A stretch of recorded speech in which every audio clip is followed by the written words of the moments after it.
Nabi Ishaq adalah seorang nabi. Ayahnya seorang nabi. Saudaranya juga seorang nabi, dan dia memiliki putra juga seorang nabi. Ayahnya Nabi Allah Ibrahim Khalilur Rahman. Dia seorang nabi. Kemudian saudaranya juga Nabi Allah Ismail alaihi salatu wassalam juga seorang nabi. Bahkan putra beliau Nabi Yaqub alaihi salatu wassalam juga seorang nabi, dan cucunya juga Nabi Allah Yusuf seorang nabi. Artinya bahwa nabi ini dikelilingi oleh para nabi.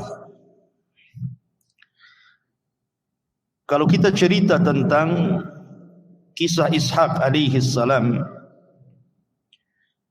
maka tidak lepas daripada kisah Ibrahim alaihi salatu wassalam.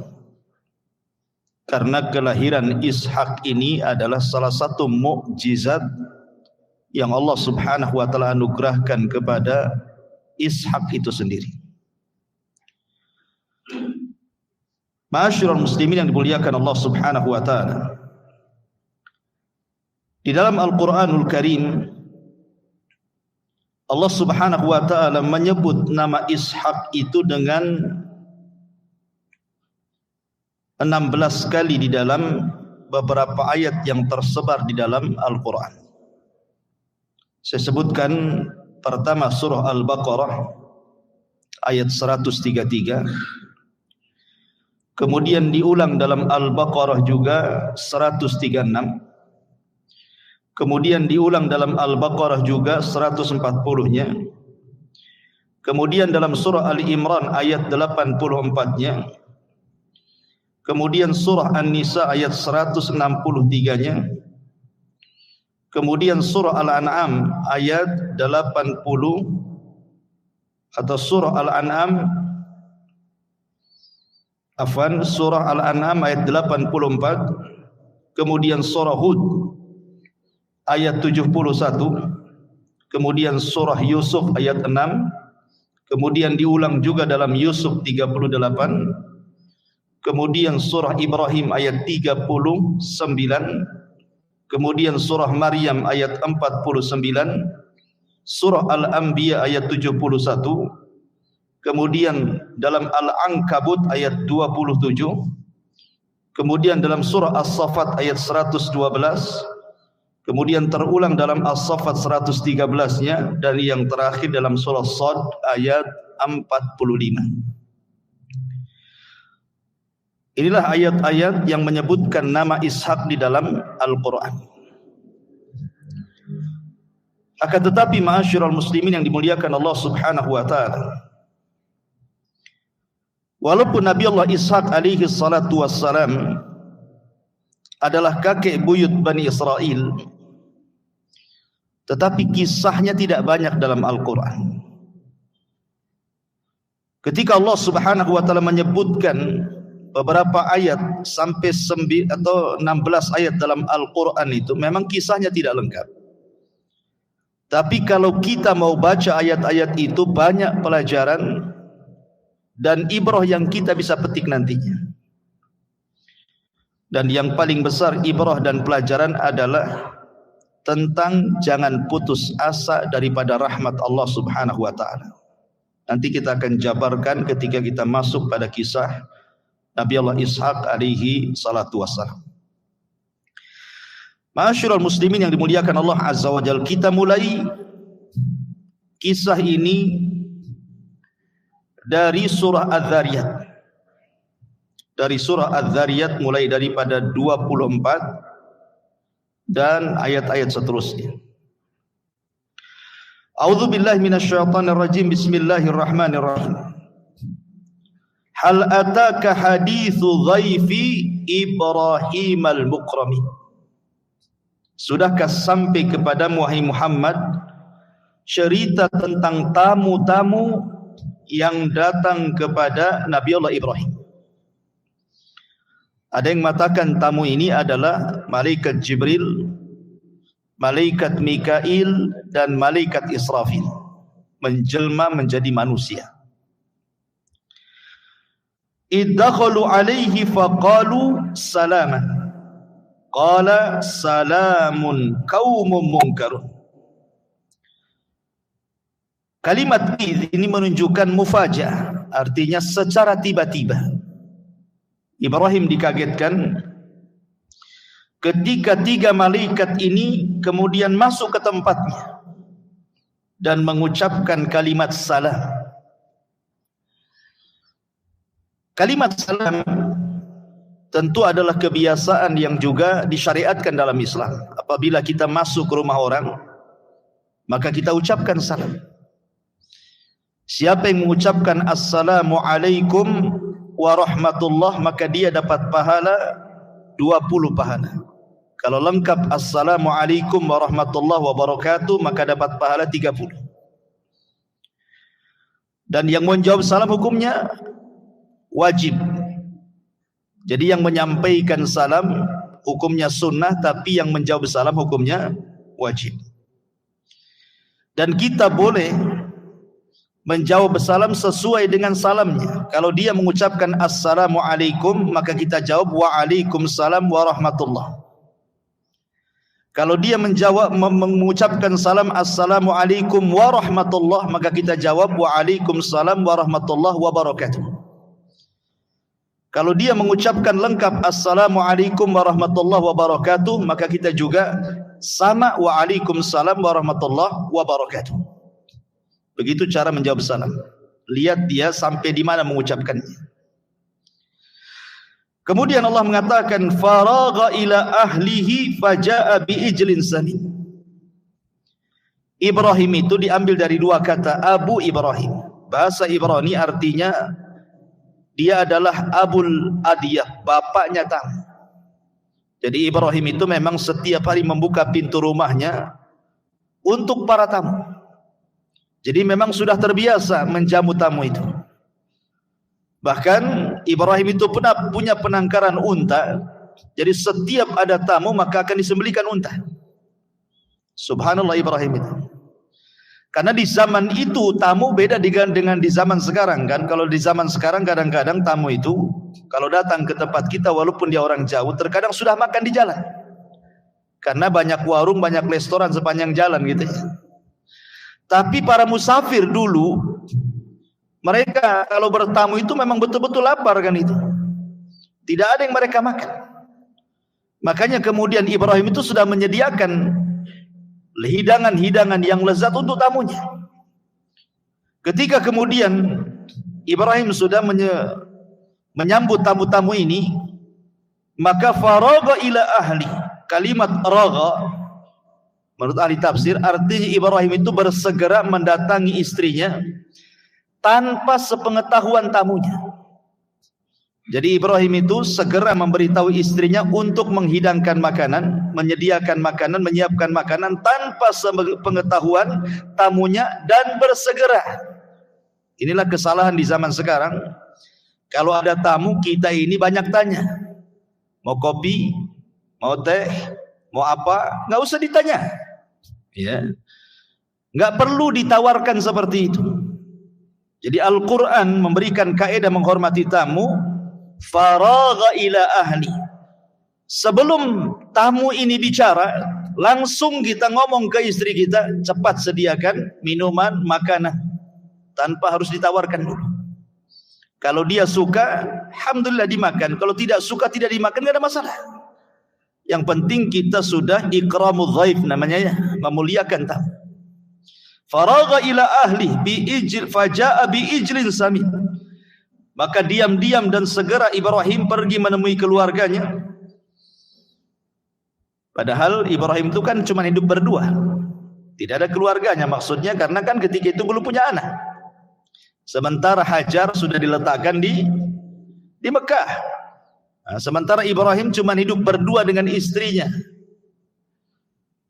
Kemudian faja'a biijlin samin, maka dia pun membawakan daging enak sapi yang sangat gemuk Dalam ayat yang lain hanin, artinya daging itu dibakar. Daging itu dibakar. Jadi betul-betul memang menghidangkan terbaik untuk tamunya. Tapi di sini lihat bahasa Quran, faja'a, maka Ibrahim yang membawakan langsung. Ibrahim tidak menyuruh pembantunya, budaknya, tidak.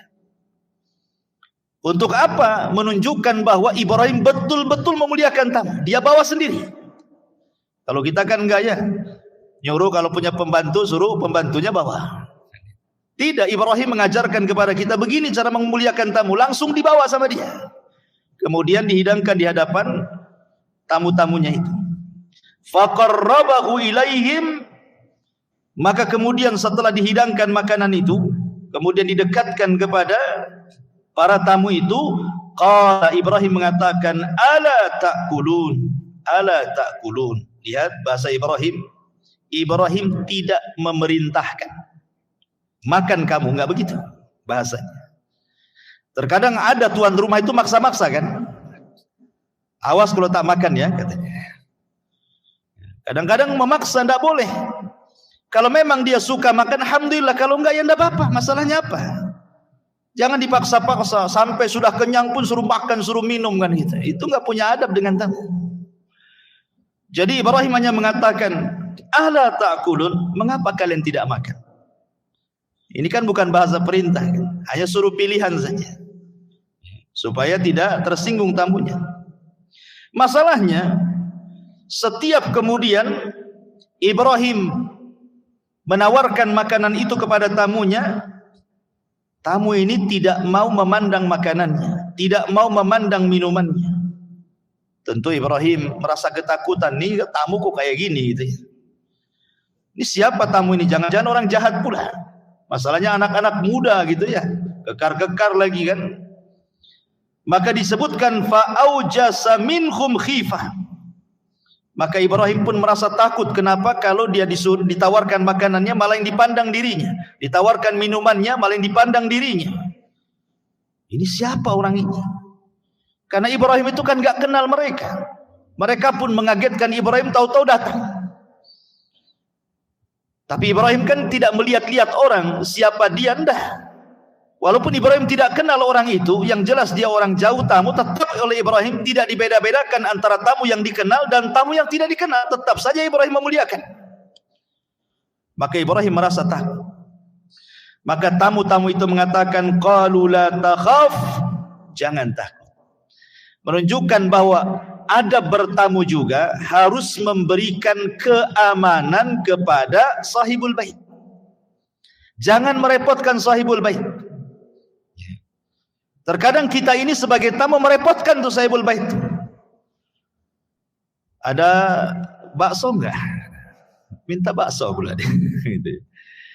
Jangan kopi lah, teh tarik saja katanya. Nawar pula dia. Jadi jangan merepotkan sahibul bait. Makanya di sini malaikat juga, tamu-tamu yang datang kepada Ibrahim ini mengatakan, la takut, jangan takut. Artinya berikan keamanan kepada sahibul bait itu. Jangan merepotkan. Wa basyaruhu bi gulamin alim. Dalam ayat yang lain, wa basyaruhu bi gulamin halim. Lalu mereka pun menghabar gembirakan kepada Ibrahim dengan kelahiran seorang anak yang alim, yang cerdas, dalam riwayat halim, yang berakhlak. Lah ketika itu, namanya Ibrahim kan berdua hidupnya dengan istrinya, dan tidak ada tamu perempuan, ya tentu istrinya pun mendengarkan ucapan Ibrahim dengan tamunya. Jadi ketika tamu ini menceritakan bahwa dia adalah seorang utusan dari Allah Subhanahu wa taala, mereka adalah para malaikat, mereka ditugaskan dua tugas. Pertama menghancurkan kaum Sodom, yang kedua menghabar gembirakan kepada Ibrahim akan kelahiran Ishak.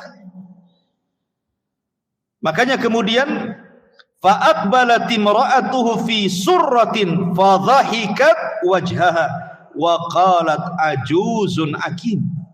Kemudian istrinya datang, tiba-tiba heran. Herannya kenapa? Dia sudah tua, usianya 90 tahun. Ibrahim sudah di atas 100 tahun. Tiba-tiba malaikat ini menghabar gembirakan akan kelahiran Ishak, sementara dia sendiri orang yang mandul. Dia wanita mandul, sudah tua. Tiba-tiba malaikat mengatakan kau akan punya anak Ishak. Kayaknya lucu, makanya fadhahikat wajah. Tiba-tiba dia tertawa. Istrinya itu tertawa, percaya nggak percaya masalahnya. Makanya dalam bahasa Ibrani, dhahikat, tertawa itu Ishak artinya. Ishak itu bukan bahasa Arab, bahasa Ibrani. Maknanya dhahik, tertawa. Makanya ketika punya anak diberi nama Ishak. Ishak itu artinya tertawa, gitu maksudnya. Ada dua penafsiran para ulama. Yang tertawa ini siapa? Ada yang mengatakan bahwa yang tertawa itu Ishak sendiri. Jadi ketika Ishak lahir, bayi itu tertawa. Jadi pas lahir dia tertawa gitu. Bayi-bayi keluar tertawa dia. Makanya diberi nama Ishak. Tapi ada juga yang mengatakan bahwa yang tertawa adalah ibundanya. Tertawa ibundanya, makanya anaknya ketika lahir disebut Ishak. Dan Ishak dalam bahasa Arab itu kan bahasa Ibrani. Kalau di bahasa Arab kan artinya dhahuk, dalam bahasa kitanya artinya tertawa. Jadi itu sebab kenapa kemudian Nabi ini diberi nama Ishak gitu ya. Diambil dari tertawa tadi. Baru kemudian qalu, mereka mengatakan kadzalika qala rabbuk innahu huwal hakimul alim. Demikianlah Tuhanmu berfirman, sungguh dialah yang maha bijaksana dan maha mengetahui. Kenapa? Karena Ibrahim terus berdoa masalahnya. Dia tidak pernah bosan berdoa kepada Allah untuk minta anak. Dan Allah maha mengetahui doanya. Dari sini saya katakan tadi, di antara faedahnya adalah, kalau kita cerita tentang kisah-kisah Ishak ini, jangan putus asa dari rahmat Allah. Ibrahim sudah tua, istrinya sudah tua, mandul lagi. Tapi karena tidak putus asa dari rahmat Allah, terus berdoa, minta anak, lama-lama dikasih juga. Di zaman Nabi Musa alaihi salatu wassalam, ada seorang wanita yang sudah lama menikah, tidak punya anak. Datang kepada Nabi Musa dan mengatakan, ya Musa, anta kalimur rahman. Engkau Nabi yang suka berdialog dengan Allah. Cobalah kau datangi Rabbmu, berdoalah untukku agar aku punya anak. Maka Musa pun kemudian berdoa kepada Allah, kemudian berdialog dengan Allah dan mengatakan, ya Rabb, ada seorang wanita datang kepadaku, dia menghendaki keturunan. Berikanlah keturunan kepada dia. Maka Allah mengatakan, ya Musa, tidak bisa. Qad qaddartuha akiman. Aku sudah mentakdirkan dia mandul. Aku enggak bisa. Akhirnya Musa menghabarkan kepada wanita itu, tidak bisa, Allah menghabarkan kepadaku kau mandul, kau enggak punya anak. Wanita ini tidak bosan-bosan datang lagi ke Musa, jawabannya sama. Datang lagi kepada Musa, jawabannya sama. Akhirnya menangis wanita ini, pergi, akhirnya tidak datang lagi. Setelah bertahun-tahun, kemudian Musa pun dikagetkan berjumpa dengan wanita itu sedang menimang-nimang anak. Kata Musa, itu anak siapa? Kata wanita ini anakku, katanya. Musa heran karena dia sudah bertanya kepada Allah bahwa Allah mentakdirkan dia akim, dia mandul. Kenapa sekarang punya anak? Akhirnya dia datang kepada Allah dan mengatakan, ya Rabb, bukankah kau yang mengatakan wanita itu mandul? Maka Allah mengatakan, ya Musa, wanita itu terus mengeluh, berdoa, meminta kepadaku, fastahyaitu, aku pun malu. Di antara sifat Allah itu pemalu. Maka aku pun berikan dia keturunan. Artinya bahwa tidak mustahil bagi Allah Subhanahu wa ta'ala memberikan sesuatu yang kita anggap mustahil. Bagi Allah itu semuanya mungkin. Maka lihat kisah Nabi Allah Zakaria pun kurang lebih juga kisahnya kan. Nabi Zakaria itu kan umarnya sudah 120 tahun, istrinya juga sudah tua, mandul lagi, sama kisahnya. Tapi Nabi Zakaria ketika bolak-balik masuk mihrab tempatnya Maryam beribadah, tiba-tiba melihat ada makanan, ada buah-buahan yang harusnya di musim dingin, ada pula di musim panas, atau sebaliknya. Zakaria heran dan mengatakan, anna laki hada, dari mana makan ini semua? Maryam mengatakan, hada min indillah, ini semua datang dari Allah, begitu saja ada, katanya. Maka Zari berpikir kalau Allah mampu mendatangkan makanan di musim panas yang harusnya ada di musim dingin atau sebaliknya, tidak mustahil bagi Allah memberikan keturunan kepada dia. Akhirnya dia mulai mengikuti jejak Maryam. Dia masuk ke dalam mihrabnya, tidak pernah keluar-keluar, beribadah, ruku, sujud, berdoa. Akhirnya Allah subhanahu wa ta'ala dengar dan ijabah doanya Zakaria, kemudian memberikan keturunan, lahirlah Yahya ibn Zakaria. Tidak mustahil bagi Allah. Jangankan yang sudah jelas-jelas ada bapa dan ada istrinya, ada suami dan istrinya. Yang tidak ada bapa dan ibunya seperti Adam saja Allah mampu. Yang tidak ada ibunya seperti Hawa Allah mampu. Yang tidak ada bapaknya seperti Isa Allah mampu. Apalagi ada keduanya. Tidak mustahil bagi Allah subhanahu wa ta'ala. Ma'asyiral muslimin yang dimuliakan Allah azza wa jalla, dalam surah Hud juga kurang lebih kisahnya sama. Dalam surah Hud ayat 69 dan seterusnya, walaqad ja'at rusuluna Ibrahim bil busyra qalu salama qala salamun fama labisa an ja'a bi ijlin hanid. Dan para utusan kami, para malaikat telah datang kepada Ibrahim dengan membawa kabar gembira. Mereka mengucapkan salam, artinya mengucapkan assalamu alaikum ya Ibrahim. Qala, Ibrahim mengatakan salam, salamun. Kalimat salamun itu, ini jumlah ismiyah. Dalam bahasa Arab jumlah ismiyah itu memiliki makna sabit wal istiqrar. Artinya bahwa jawaban Ibrahim itu lebih lengkap dibandingkan salamnya para malaikat. Dan memang begitu, saya ulangi tadi, bahwa dalam Islam pun sama. Idza khuyitum bitahiyatin, kata Allah, kalau ada orang yang datang mengucapkan salam, maka jawablah bi ahsana minha, dengan yang lebih baik daripada jawabannya. Begitu memang syariatnya. Harus lebih baik jawabannya dibandingkan salamnya. Fama labisa an ja'a bi ijlin hanid. Maka tidak lama kemudian Ibrahim menyuguhkan daging anak sapi yang dipanggang. Artinya Ibrahim bersegera menyediakan makanan untuk tamu. Makanya Nabi SAW ketika hijrah dari Mekah ke Madinah, khutbah pertama Rasul kepada orang-orang Ansar dan Muhajirin apa? Ayyuhan nas, abshu syalama bainakum wa at'imut ta'am wasilul arham wa sallu bil laili wan nasun niyam adkhalallahu lakumul jannah bisalam. Kata Nabi SAW, wahai manusia, sebarkan salam, salinglah kalian memberikan makanan, sambung dengan silaturahim dengan kerabat, kemudian solatlah di saat manusia sedang tertidur, maka Allah masukkan kalian ke dalam sorga dengan selamat, kata Rasul. Di sini ada kata-kata wa'atimu ta'am, saling memberikan makanan, apalagi kepada tamu. Makanya kemudian di antara syariat Nabi SAW, man kana yu'minu billahi wal yaumil akhir falyukrim ghaifahu. Barang siapa yang beriman kepada Allah dan hari akhir, hormati tamunya. Kadang-kadang kita ini bakhil gitu ya. Ada tamu, aku gelas. Kadang-kadang kasih toples tinggal sikit isinya. Bekas lebaran gitu. Subhanallah. Ma'asyiral muslimin yang dimuliakan Allah azza wa jalla, falamma ra'a aydiyahum la tasilu ilaihim nakirahum wa aujasha minhum khifan. Maka ketika dilihat tangan mereka tidak menjamahnya, Ibrahim pun mencurigai mereka, kemudian merasa takut kepada mereka. Maka para malaikat mengatakan, la takhaf, inna arsalna ila qaumi Lutin. Jangan takut, kami diutus Allah untuk menghancurkan kaum Lut. Wa mra'atuhu qa'imatun. Ketika malaikat ini mengatakan dia akan menghancurkan kaum Lut, istrinya Ibrahim langsung berdiri. Fadhahikat, dia pun senang. Kenapa?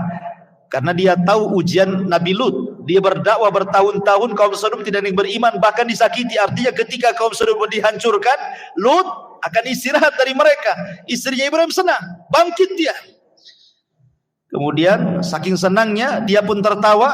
Kemudian setelah itu malaikat mengatakan, fabasyarnaha bi Ishaq. Maka kami habarkan kepada istrimu wahai Ibrahim akan kelahiran Ishak, wa min wara'i Ishaq Yaqub. Bahkan dari Ishak akan lahir Yakub. Maknanya Ibrahim akan menyaksikan kelahiran putranya Ishak dan kelahiran cucunya Yakub. Ibrahim masih hidup. Jadi dia menyaksikan kelahiran anaknya Ishak dan juga cucunya Yakub, dan dua-duanya jadi nabi. Kemudian istrinya mengatakan, qalat ya wailata a'alidu wa ana ajuz wa hadza ba'li syaikhan. Katanya istrinya Ibrahim ini, sungguh ajaib, mungkinkah aku akan melahirkan sementara aku sudah tua? Suami pun sama sudah tua, katanya. Inna hadza la syai'un ajib. Ini benar-benar ajaib, kata istri. Maka malaikat mengatakan, qalu ata'jabina min amrillah rahmatullahi wa barakatuhu alaikum ahlal bait innahu hamidun majid.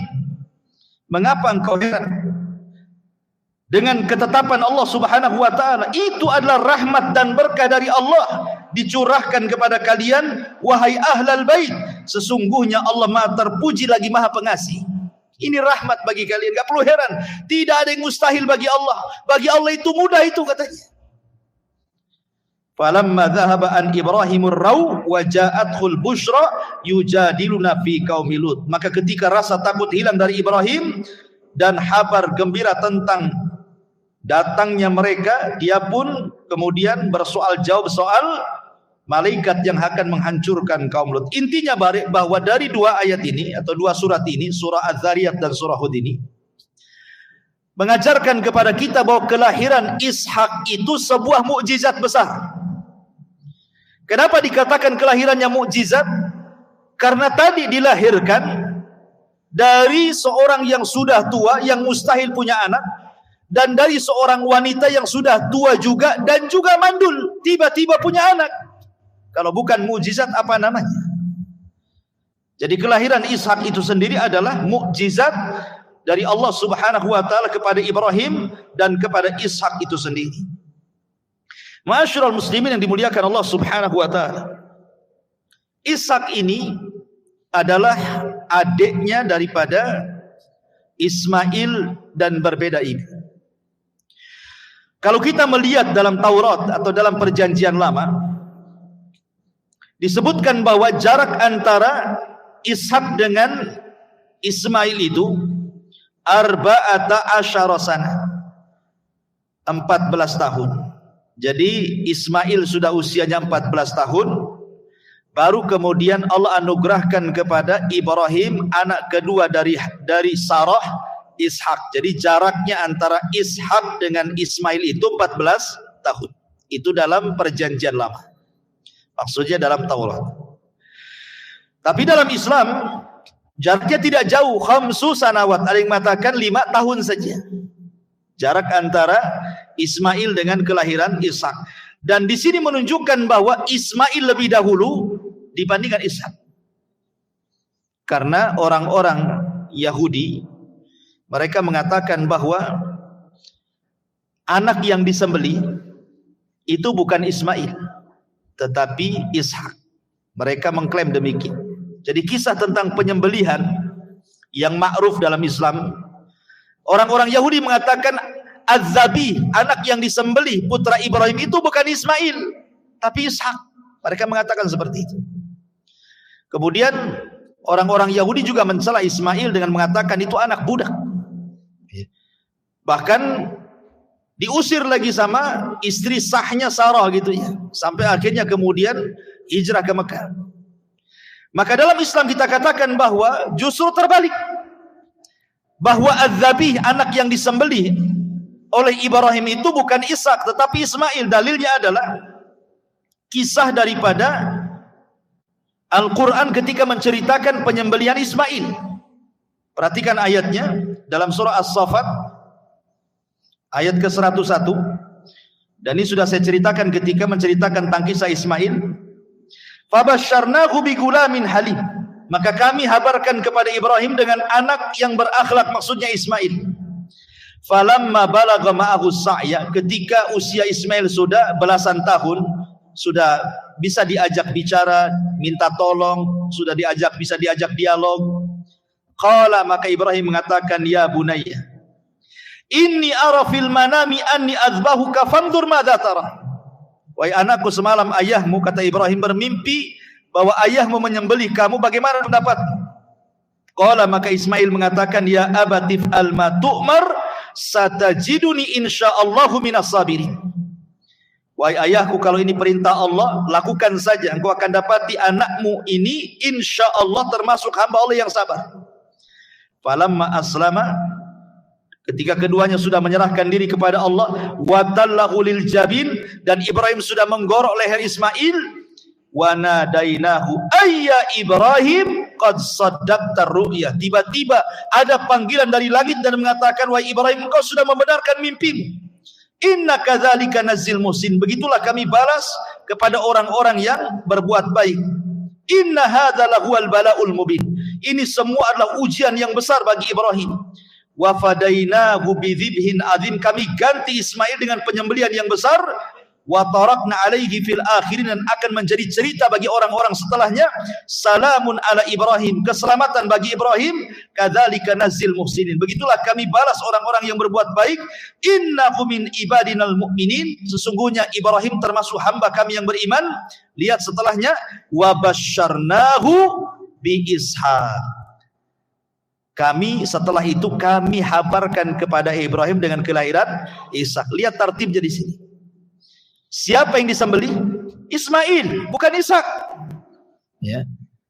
Karena setelahnya kemudian ketika Allah menceritakan tentang penyembelihan ini, baru setelah itu bicara tentang penghabaran gembira tentang Ishak.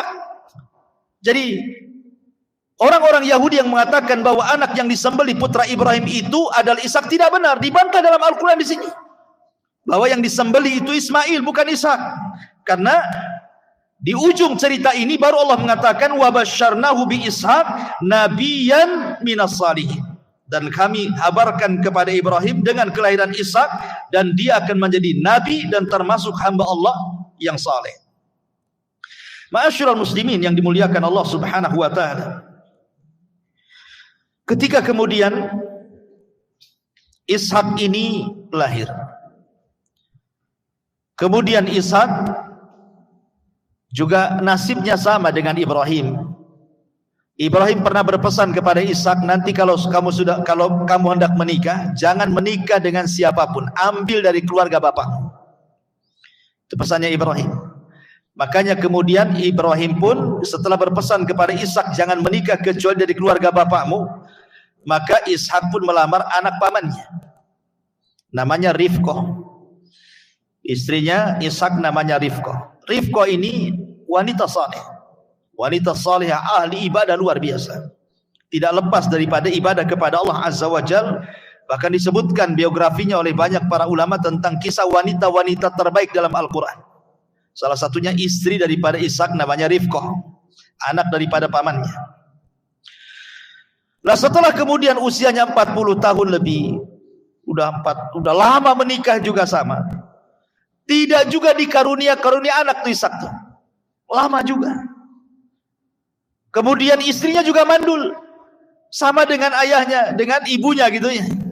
Tapi Ishak pun tidak putus asa. Berdoa kepada Allah Azza wa Jal. Akhirnya kemudian Allah Subhanahu wa taala anugerahkan kepada Ishak, rupanya di perut Rifqah ini ada bayi. Subhanallah, bayinya kembar pula. Bayinya itu kembar.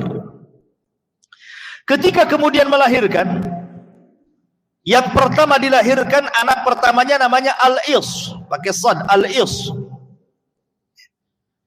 Ketika kemudian lahir Is, tiba-tiba kemudian disusul dengan adiknya.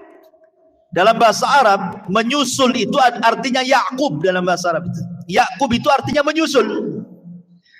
Makanya kemudian adiknya disebut Ya'qub karena menyusul Al-Is abangnya. Brojol, tidak selang lama keluar lagi gitu ya. Dalam bahasa Arab menyusul itu artinya Ya'qub. Itulah penamaan kenapa Nabi itu disebut Nabi Ya'qub, karena ketika melahirkan dia nyusul kakaknya. Kan ada dua kembar bayinya. Lah Al-Is ini nanti akan menjadi Abu Rum, keturunan orang-orang Eropa. Bapaknya orang-orang Eropa itu Al-Is. Sementara bapaknya orang-orang Bani Israel adalah Ya'qub. Nah, nanti kan terpisah. Di akhir zaman keturunan Is itu disebut sebagai Bani Asfar. Nanti di akhir zaman akan muncul pasukan dari Bani Asfar. Orang-orang Eropa itu keturunan Al-Is itu. Lah kalau Nabi Yakub ini karena dia suka berjalan tengah malam, tafakur, makanya kemudian dia diberi nama Israel. Isra itu artinya berjalan malam, Il itu artinya Allah. Ya, makanya Jibril hamba Allah gitu ya. Mikail pembantu Allah gitu ya. Jadi kalau disebut Il itu artinya Allah gitu ya. Lah, Yakub disebut Israel karena suka tafakur tengah malam, makanya disebut Israel dia. Nanti turunannya Yakub itu disebut Bani Israel. Kenapa Bani Israel disebut Bani Israel? Karena turunan Yakub. Makanya orang-orang Yahudi mereka mengklaim mereka itu disebut Israel, maka negaranya dikatakan Israel kan itu. Padahal tidak layak kita katakan negara itu disebut Israel. Kita katakan negara Yahudi, bukan Israel. Karena Israel itu diambil dari Israel dan itu nama yang suci, nama seorang nabi namanya Yakub. Sementara Yahudi di zaman sekarang tidak mengikuti ajaran Yakub. Mereka menuhankan Uzair dan mengatakan Uzair anak Allah. Yakub tidak menuhankan Uzair. Uzair pun kapan datangnya? Ya. Ma'asyiral muslimin yang dimuliakan Allah Subhanahu wa taala. Lah Ibrahim menyaksikan kelahiran Yakub. Jadi anak dan cucu disaksikan Ibrahim, baru setelah itu Ibrahim meninggal. Di mana? Di Habrun, di Khalil. Lah setelah kemudian Ishak diangkat menjadi nabi. Jadi kenabian Ishak ini memang sudah dihabarkan kepada Ibrahim bahwa anakmu akan jadi nabi. Dan ini kan nikmat dari Allah, di mana Allah Subhanahu wa taala menghabarkan kepada Ibrahim bahwa putramu nanti akan jadi nabi. Ini kan nikmat mana lagi kalau umpamanya kita punya anak tiba-tiba dikatakan nanti anakmu itu akan jadi presiden gitu ya. Oh, luar biasa ya. Kalau memang itu kejadian kan nikmat. Tentu nabi jauh lebih mulia dibandingkan presiden. Nikmat Allah. Mana lagi yang lebih besar daripada menghabarkan bahwa anakmu akan jadi nabi. Jadi Ibrahim sudah tahu bahwa Ishak akan jadi nabi. Makanya setelah Ibrahim meninggal, kemudian Ishak ini meneruskan perjuangan ayahnya berdakwah kepada dua negara, Syam dan Palestina. Ke Syam, dakwahnya sampai ke Syam dan juga khususnya Palestina. Mendakwahkan manusia sebagaimana Allah Subhanahu wa taala mengatakan walaqad ba'atsna fi kulli ummatir rasulan an i'budullaha wajtanibut taghut. Tidaklah kami utus pada tiap-tiap manusia seorang rasul, tugas mereka mengatakan kepada manusia sembahlah Allah, tauhidkan Allah dan jauhi sesembahan selain daripada Allah alias taghut. Itulah tugas para nabi, mengajak manusia ke dalam tauhid. Itulah tugasnya Ishak kepada Bani Israel, kepada orang-orang yang ada di Palestina dan kepada orang-orang yang ada di Syam. Ma'asyiral muslimin yang dimuliakan Allah Azza wa Jalla, masalahnya ada kisah yang memburuk-burukan tentang Ishak dan juga putranya Yakub. Dan kisah ini kisah dusta kita katakan. Kisah dusta yang dibuat-buat orang-orang Yahudi untuk menghina para nabi. Dan begitu para orang-orang Yahudi suka mendustakan para nabi. Fariqan kadzabu wa fariqan yaqtulun. Sebagian mereka mendustakan, sebagian mereka membunuh para nabi. Itu kebiasaan orang Yahudi di mana-mana. Jadi ada kisah-kisah yang kemudian dibuat-buat orang Yahudi, kemudian dimasukkan dalam kitab-kitab mereka. Makanya Allah mengatakan yuharrifunal kalima amawadi. Mereka itu suka merubah-rubah kitab-kitab mereka dengan tangan-tangan mereka. Untuk apa? Li'ajli dunia, karena menghendaki dunia dan karena hasad. Bagaimana kisahnya? Jadi kisah dusta tentang Ishak dan juga kebohongan dari Yakub begini ceritanya.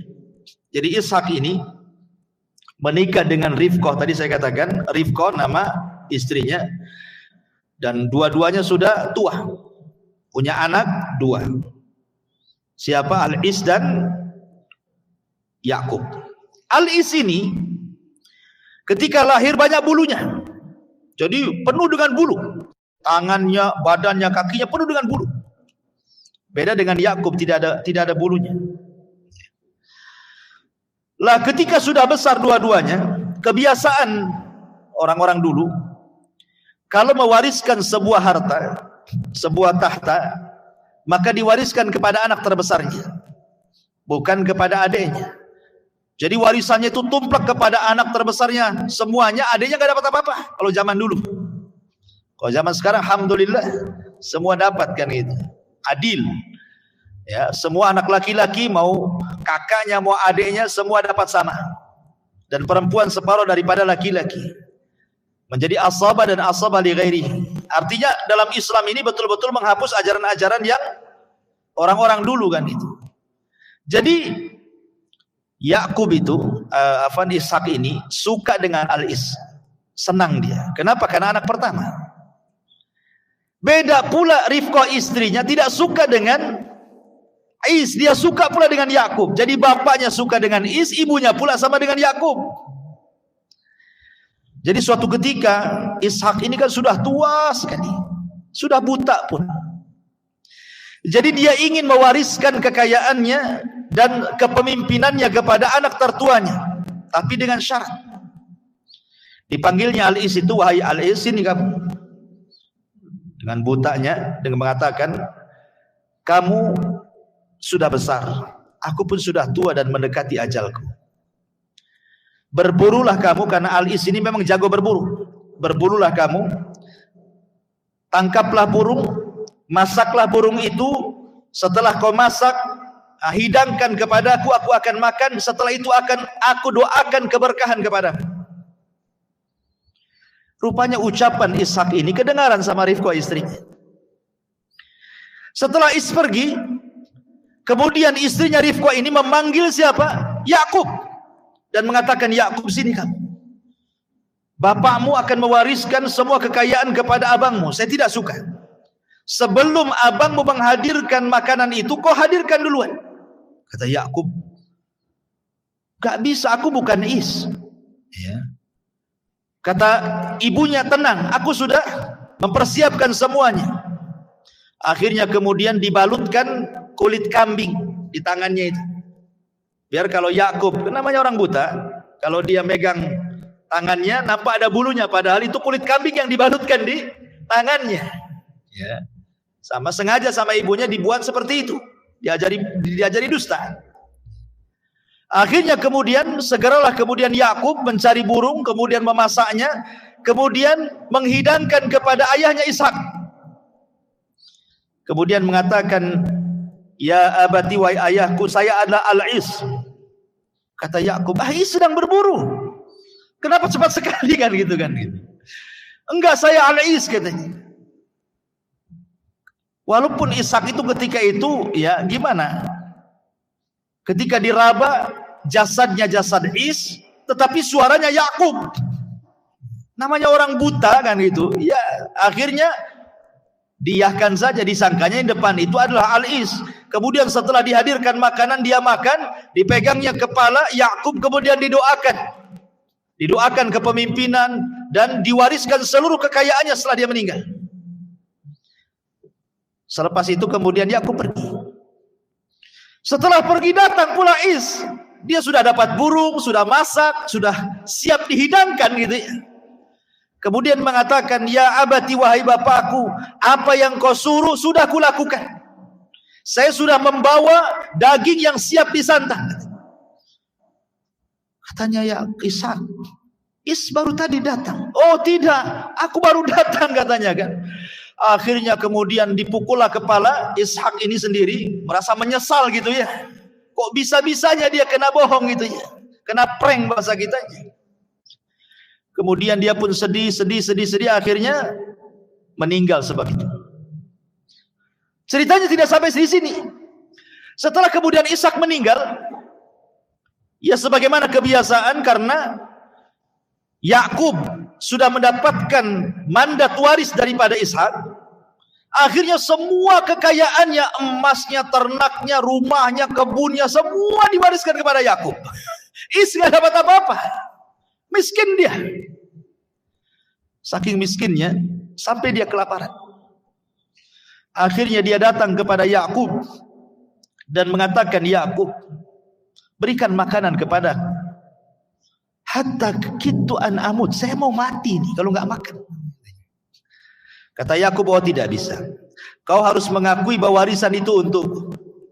Karena awalnya belum ada pengakuan kan itu. Kau harus mengakui dulu bahwa ini warisan punya aku, kata. Al-Is nyerah saja, nggak apa-apa. Sudah, itu warisan milikmu. Tapi kasihlah saya makan, katanya. Akhirnya kemudian setelah dia ada pengakuan dari Al-Is, kemudian Yakub pun hanya memberikan sepiring adas, kacang adas tuh. Bayangkan ditukar dengan satu piring adas supaya dia mengakui bahwa warisan ini milik Yakub. Subhanallah. Masyaallah muslimin yang dimuliakan, ini cerita dusta. Bagaimana kita katakan dusta?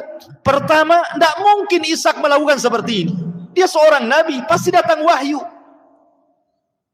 Masa sebodoh itu Ishak tiba-tiba mendoakan dan sudah tahu bahwa suara itu suara Yakub. Masa langsung mendoakan gitu saja, kemudian menyerahkan warisannya. Yang kedua, Yakub ini seorang nabi. Makanya Allah mengatakan termasuk hamba Allah yang saleh. Anak yang alim, yang halim, yang berakhlak, yang cerdas. Tidak mungkinlah kemudian dia mau tipu-tipu kan bahasanya. Masa mau disuruh berdusta sama ibunya mau saja dia. Tidak mungkin, mustahil. Makanya ini cerita dusta ini. Dan ini tersebar, kalau Anda baca di internet kisah tentang Yakub atau Ishak, ada tuh cerita ini selalu. Kita katakan bahwa ini cerita dusta. Ini sengaja dibuat-buat orang Yahudi untuk menjelek-jelekan para nabi dan melegalkan maksiat orang-orang Yahudi. Jadi kalau orang Yahudi mencuri, bapak kami juga mencuri. Buktinya Yakub mencuri kekayaan Is abangnya. Nah, jadi punya legalitas, punya semacam pengakuan jadinya kan. Jadi kalau mereka bermaksiat itu, mereka akan mengatakan, oh bapak-bapak kami juga bermaksiat, nabi-nabi kami juga bermaksiat. Maunya seperti itu orang-orang Yahudi itu. Makanya mereka membuat cerita-cerita, kemudian dimasukkan cerita itu dalam Taurat mereka supaya melegalkan maksiatnya orang-orang Yahudi. Makanya Allah mengatakan yuharrifunal kalima an mawadi. Mereka menghapus-hapuskan kalimat-kalimat, memasukkan sesuatu yang bukan pada Taurat dimasukkan ke dalam Taurat. Kemudian mereka mengatakan hadza min indillah. Ini semua datang dari Allah. Wa ma huwa min indillah, kata Allah. Itu bukan datang dari Allah, itu datang dari kalian. Ma'asyiral muslimin yang dimuliakan Allah Subhanahu wa taala. Begitulah wataknya orang-orang Yahudi. Lah kemudian setelah kemudian Ishak pun terus berdakwah kemudian meninggal, maka kemudian dia dikuburkan sama di tempat dikuburkan ayahnya Ibrahim di Habrun, di sebuah Madinah, kota disebut Al-Khalil yang ada di Palestina. Disitulah kemudian di usia Ishak, karena usianya panjang 180 tahun, meninggal di usia 180 tahun, kemudian dikuburkan di satu desa namanya Habrun di kota yang disebut Al-Khalil yang ada di Palestina. Ma'asyiral muslimin yang dimuliakan Allah Azza wa Jalla. Adapun ketika dia melahirkan Yakub, ma'asyiral muslimin yang dimuliakan Allah Azza wa Jalla, Yakub sendiri ketika sudah dewasa, dia berselisih dengan abangnya Al-Is. Tidak dijelaskan apa perselisihannya, tapi yang jelas berselisih. Namanya dalam keluarga abang adik biasalah berselisih. Ya mungkin antum pernah mengalami, mungkin adiknya dipukuli sama abangnya kan. Zaman dulu kan biasa, apalagi jarak usianya jauh. Oh, makin tuh jadi samsaknya kakaknya gitu ya. Akhirnya kemudian Ishak memerintahkan agar Yakub keluar dari tempatnya dan menuju pamannya yang ada di Haran di Suriah. Jadi di Suriah itu ada namanya Haran. Ishak menyuruh Yakub untuk berpisah dengan abangnya. Pergilah kau ke Haran sana. Hiduplah bersama pamanmu di sana, biar enggak begaduh terus di sini maksudnya gitu. Maka Yakub pun kemudian berangkat ke Haran. Disitulah dia berjumpa dengan pamannya namanya Laban. Laban ini punya dua putri. Pertama Rahil, yang kedua Lia. Lah akhirnya kemudian Yakub pun bekerja kepada pamannya, penggembala kambing. Ini menunjukkan bahwa setiap para nabi itu menjadi penggembala. Kata Nabi SAW, ma min nabiyyin illa wara'al ghanam. Tidak ada nabi kecuali pernah menjadi penggembala kambing.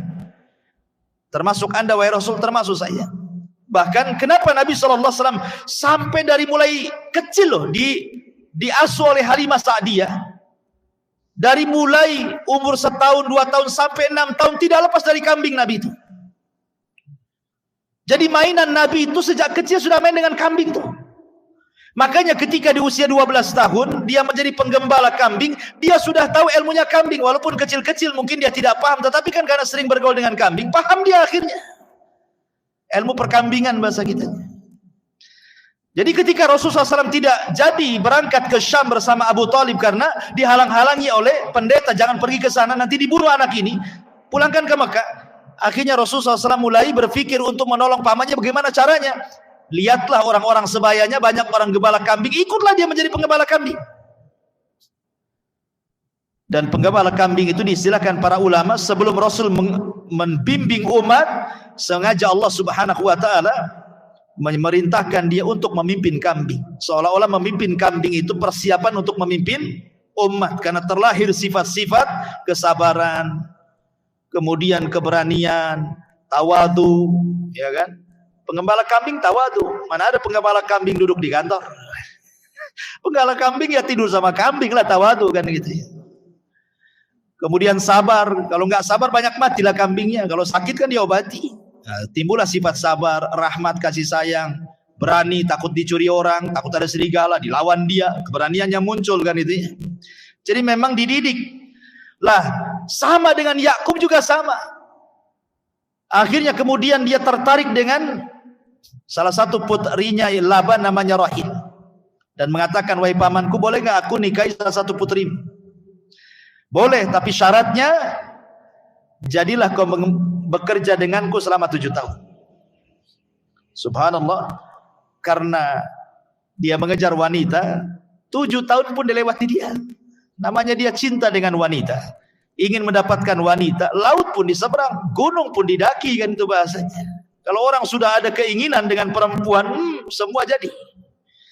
Takut pun jadi berani. Jadi sabar itu, Yakub itu menjadi penggembala kambing selama 7 tahun tuh. Setelah 7 tahun, dia mengatakan kepada pamannya, apa yang kau syaratkan sudah kulakukan. Kapan menikah saya dengan salah satu putramu Rahil? Rupanya ketika diiyahkan, bukan dinikahkan dengan Rahil, dinikahkan pula dengan Leah, dengan kakaknya. Karena Rahil adiknya. Ketika itu ada istiadat tidak boleh melangkahi adik kakak. Kan ada di kampung-kampung juga masih seperti itu kan. Jadi adiknya tidak boleh nikah kalau kakaknya belum menikah. Lah ini adat ini sudah ada tuh sejak zaman itu. Makanya akhirnya terpaksalah kemudian Yakub ini menikahi wanita yang tidak dicintainya karena ikut adat. Tapi dia tetap mengatakan kepada Yakub, saya ingin menikah dengan Rahil. Akhirnya kemudian kata Laban, boleh kau menikah dengan adiknya, tapi kau harus bekerja lagi 7 tahun lagi gitu. Bayangkan 14 tahun dia mengejar 2 wanita, dan di zaman itu belum ada larangan poligami, menggabungkan 2 bersaudari. Islam datang tak boleh antajma bainal ukhtaini, mengumpulkan 2 saudari, tidak boleh dalam Islam. Ya, kecuali salah satunya meninggal kemudian menikahi adiknya boleh. Kalau meninggal seperti Utsman bin Affan menikah dengan Ruqayyah, Ruqayyah meninggal diambil adiknya Ummu Kulsum. Tapi kalau masih hidup dijadikan satu berpoligami dengan 2 bersaudari tidak boleh, haram. Wa antajma bainal ukhtaini. Tapi syariat dulu boleh. Karena Yakub menikahi 2 putri Laban. Ya kan? Jadi 7 tahun ditambah lagi bekerja dengan Laban ini. Setelah 7 tahun berikutnya baru kemudian dia menikah lagi dengan wanita kesukaan dia, Rahil. Akhirnya kemudian dari 2 wanita ini dan 2 budak lahirlah 12 keturunan Yakub yang disebut dengan Bani Israel. Nanti turunan 12 ini ya salah satunya Yahuda, akhirnya turunan disebut Yahudi gitu ya. Kemudian ada Lawa dan banyak sekali, dan itu nanti ceritanya panjang tentang kisah Nabi Yakub alaihi salatu wassalam. Tapi malam ini kita khususkan dengan kisahnya Nabi Allah Ishaq alaihi salatu wassalam. Baik, pelajaran yang kita ambil dari beberapa ayat dalam Al-Quranul Karim. Pertama, kita lihat dalam surah An-Nisa. Allah mengatakan, inna auhayna ilaika kama auhayna ila Nuhin wan nabiyyina min ba'di wa auhayna ila Ibrahim wa Ismaila wa Ishaq wa Yaqub wal asbat wa Isa wa Ayyub wa Yunus wa Harun wa Sulaiman wa ataina Dawuda zabura. Sungguhnya kami wahyukan kepada wahai Muhammad sebagaimana kami wahyukan kepada Nuh dan para nabi setelahnya, sebagaimana kami wahyukan kepada Ibrahim, Ismail, Ishak, Yaqub. Lihat di sini Allah mentartib Ibrahim, kemudian Ismail, ya, karena Ismail adalah anak yang paling besar dari Ibrahim, makanya didahulukan. Baru setelah itu Ishak, adiknya Ismail, lain ibu, ya. Kemudian Yaqub cucunya. Dari sini kita tahu bahwa ini semua keluarga para nabi. Dan kita tahu bahwa pangkalnya ada di Ibrahim alaihi salatu wassalam. Karena Ibrahim itu disebut Abul Anbiya, bapaknya para nabi. Setelah diutusnya Ibrahim, tidak ada satupun nabi setelahnya kecuali lewat jalur Ibrahim. Tidak ada satupun nabi yang jalurnya di luar Ibrahim. Dari Ismail, keturunannya tidak ada jadi nabi. Sampai kemudian lahirlah Nabi kita Muhammad sallallahu alaihi wasallam. Dan menjadi nabi Arab dan nabi seluruh manusia. Dari jalur Ishak lahirlah Yaqub. Dan dari Yaqub lahirlah 12 keturunannya. Dari 12 keturunan ini lahir ribuan para nabi yang diutus kepada Bani Israel, yang disebut dengan Al-Anbiya Bani Israel, nabi-nabi Bani Israel, dan ditutup kenabiannya dengan lahirnya Isa bin Maryam. Jadi Isa itu nabi terakhir dari nabi-nabi Bani Israel, tapi nabi kita adalah nabi penutup para nabi. Itu bedanya. Kalau Isa nabi terakhir Bani Israel, kalau nabi kita Muhammad adalah penutup para nabi, di mana la nabiyya ba'di, kata Rasul. Tidak ada nabi sepeninggalku. Kata Imam Ibnu Katsir rahimahullahu taala, siapapun yang ngaku nabi, dustakan pengakuan. Karena menyelisih sabda Rasul, la nabiyya ba'di, tidak ada nabi sepeninggalku. Makanya kalau Hadrat Mirza Ghulam Ahmad, pendiri Ahmadi, ngaku nabi, dustakan kenabiannya. Dia bukan nabi. Ya. Kan Hadrat Mirza Ghulam Ahmad itu ngaku nabi. Saya pernah berdebat dengan orang-orang Ahmadiyah dulu di Gresik. Ya. Mereka sampai datangkan kitab-kitab karyanya Hadrat Mirza Ghulam Ahmad, wahyu-wahyu Jibril yang sampai kepada dia. Subhanallah. Intinya bahwa tidak ada nabi setelah Nabi Muhammad sallallahu alaihi wasallam. Kemudian juga Allah Subhanahu wa taala berfirman dalam surah Yusuf, wattaba'at millata abai Ibrahim wa Ishaq wa Yaqub ma kana lana an nusyrika billahi min syai'in dzalika min fadlillahi alaina wa 'alan nas walakinna aktsaran nasi la yashkurun. Wattaba'tu millata abai, dan aku mengikuti agama bapak-bapak Ibrahim, Ishak dan Yaqub.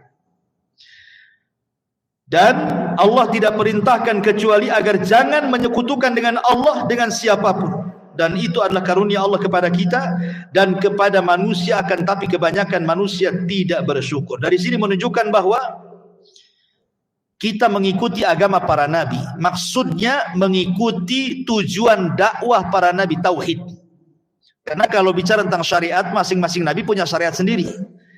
Ya, masing-masing nabi itu punya syariat yang berbeda-beda syariatnya dengan kita. Tapi kan tujuannya sama, tauhid. Contoh namanya puasa. Kita ada sahur, puasanya ahli kitab tidak ada sahur. Ya. Kita mendahulukan berbuka saat maghrib, orang itu bukanya ketika bintang muncul. Ya kan? Jadi ada perbedaan. Dari segi syariat memang beda. Karena waja'alna likulli nabiyyin syir'atan wa minhaja. Masing-masing nabi itu diberikan syariat sendiri dan manhaj beragama sendiri-sendiri. Tapi tujuannya satu. Mentauhidkan Allah dan tidak menyekutukan Allah Subhanahu wa taala. Maka sebagaimana para nabi juga mengikuti agama Ibrahim, kita juga sama mengikuti agama Ibrahim. Wattaba'tu millata Ibrahim, dan kita juga mengikuti agama Ibrahim karena agama Ibrahim adalah agama tauhid. Makanya Ibrahim itu tidak lepas daripada doa-doa yang sering dikumandangkan dalam Islam.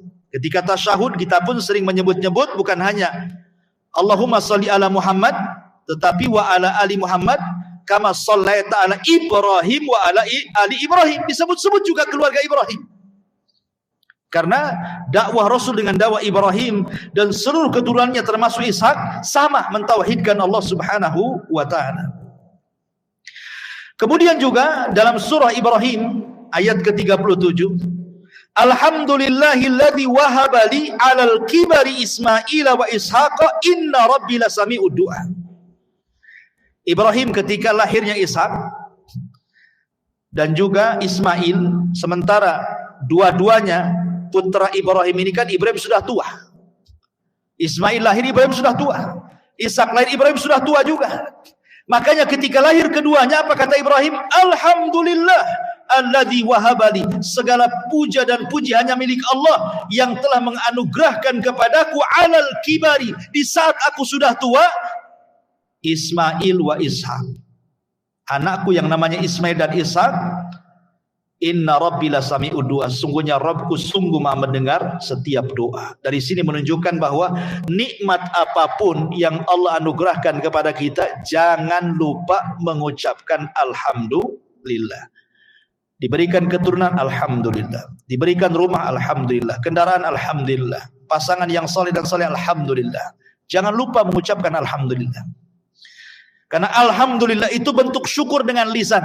Adapun bentuk syukur dengan hati adalah dengan menasabkan bahwa semua nikmat itu datang dari Allah. Wa ma bikum min ni'matin faminallah. Segala bentuk nikmat apapun yang ada pada kalian semua datang dari Allah. Jadi kita harus yakin nikmat ini datang dari Allah. Kemudian bentuk syukur lisannya kita katakan alhamdulillah. Jangan seperti Qarun. Ketika kemudian datang syariat zakat, apa kata Qarun? Dia mengatakan innama utitu min ilmin indi. Bukan mengucapkan alhamdulillah. Dia mengatakan ini kekayaan datang karena kecerdasanku, katanya. Kalau aku kaya wajar aku cerdas, katanya. Jadi Qarun ini tidak menasabkan nikmat kepada Allah, tapi menasabkan nikmat kepada kecerdasan dia. Ya wajarlah aku kaya, aku kan S3, aku kuliah, aku ini masa tinggi saya sekolah kok saya miskin gitu. Seolah-olah apa? Seolah-olah kekayaan itu karena titel dia, karena kecerdasan. Bukan. Kekayaan itu datang dari Allah. Betapa banyak orang-orang yang sampai profesor, kalau memang tidak diberikan rezeki tetap miskin dia. Tapi betapa banyak orang enggak sekolah, kalau ditakdirkan kaya, kaya dia. Karena semua datang dari Allah Subhanahu wa taala. Maka setiap nikmat kita katakan alhamdulillah. Ma'asyiral muslimin yang dimuliakan Allah Azza wa Jalla. Kemudian juga Allah Subhanahu wa taala juga mengatakan dalam surah Al-Baqarah, Qulu amanna billah wa ma unzila ilaina wa ma unzila ila Ibrahim wa Ismail wa Ishaq wa Yaqub wal asbat wa ma utiya Musa wa Isa wa ma utiya nabiyyuna min rabbihim la nufarriqu baina ahadin minhum wa nahnu lahu muslimun.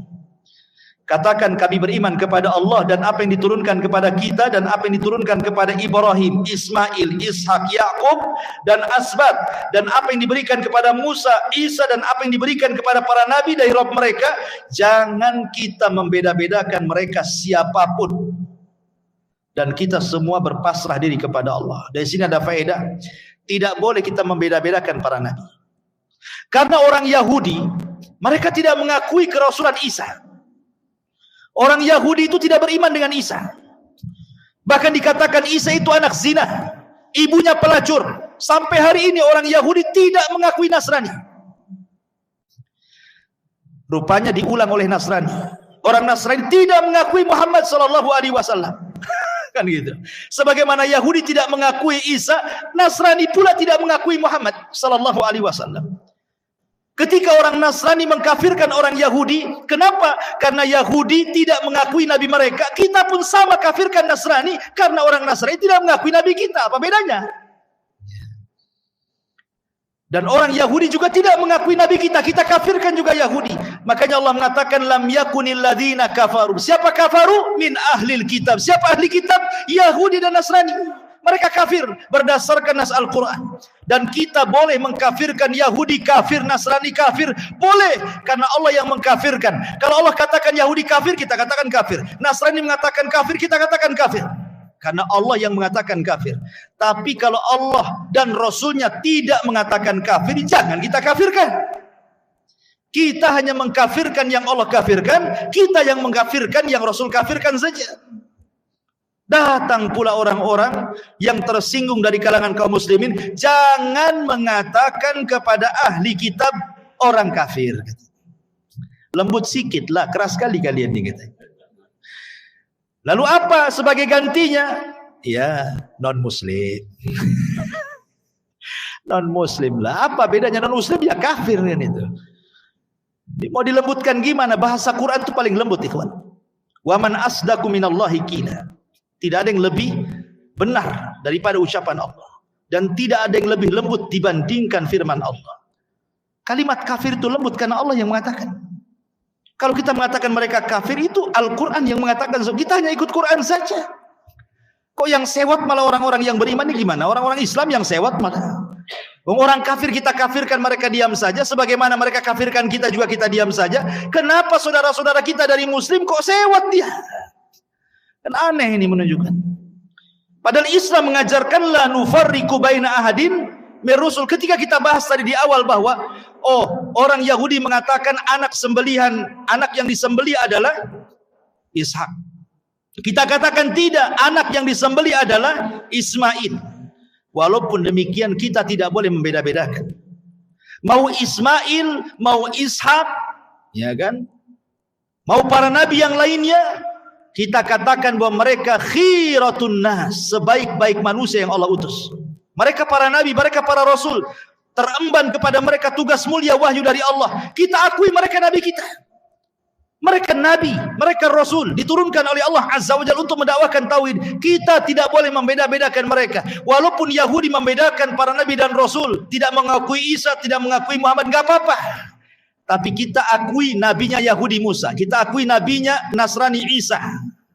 Kita mengakui walaupun mereka tidak mengakui.